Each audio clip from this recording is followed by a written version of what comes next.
حضرت ابراهیم خواص رحمت الله علیه هغه مبارک فرمایي چې دوا د زړه د په 5 سيزونو کې ده. دوا القلب 5 اشیاء، یعنی دا دوا د زړه چې کم ده، دوی د زړه په 5 سيزونو کې ده. یو دا چې قرات القرآن به تدبر، قرآن کریم تلاوت کول په سوچ او فکر سره، فکر سوچ سره قرآن شریف تلاوت کول.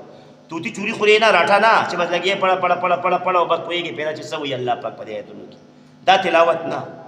قرآن شریف تلاوت چې کې او سره د سوچ فکر کې، هر آیت په ترجمه کې سوچ کې، تفسیر کې سوچ کې، نو دا د زړه دوا ده. دې سره زړه ته دوايي ملاويږي او خیر ملاويږي، زړه پاکي. بل شي کم دی هغه دویم شي هغه دادی چې خپل خېټه خالی ساتي. خېټه چې دی خالی هر وخت ډکه نه میدا، دا د زړه دوا ده.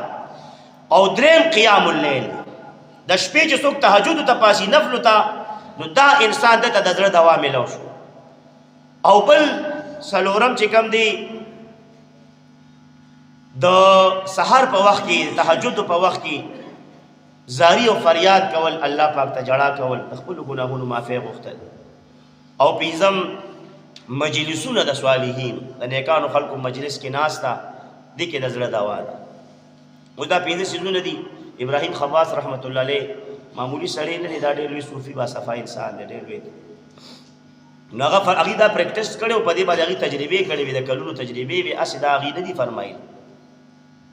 نو د نیکانو خلقو مجلس کې ناس ته دې کې د زړه دوا ده.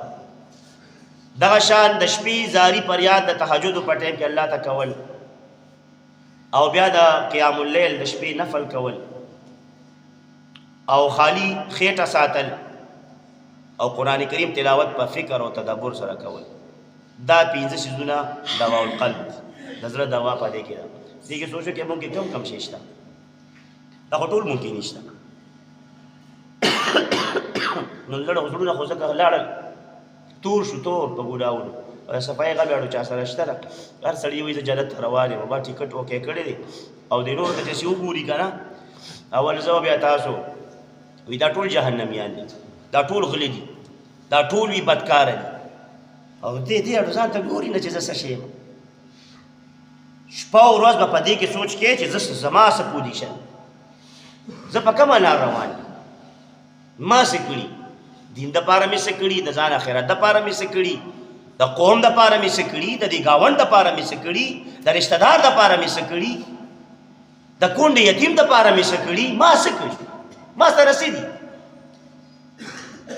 نو همیشه هغه انسان کامیابیږي او دته الله پاک هدایت نصیب کوي چاته چې خپل ګناهونه 24 غنټې یادي او نیکه دي هېري، دی به کامیابی. کله چې تاسو ته خپل ټوټه پوټه نیکی هر وخت یادي او ګناه د خپل ټوله هېره ده، بس اوس دغه تباہي شروع وخت دی، بس تباہي غار کې ټیکېږي نه. اوس مزید توفیق در بیا الله پاک د سمېدو نه درکړي، ځکه چې ته خو ځان کې څه غلطي منې نه، نو ته خو یې زه ټیک یم کړی او دا ټول خلک خراب دی او ګډوډ دی. نو اوس تا اصلاح به څنګه کېږي؟ اصلاح کول خو بس امپاسبل شو، ناممکنه شوه خبره.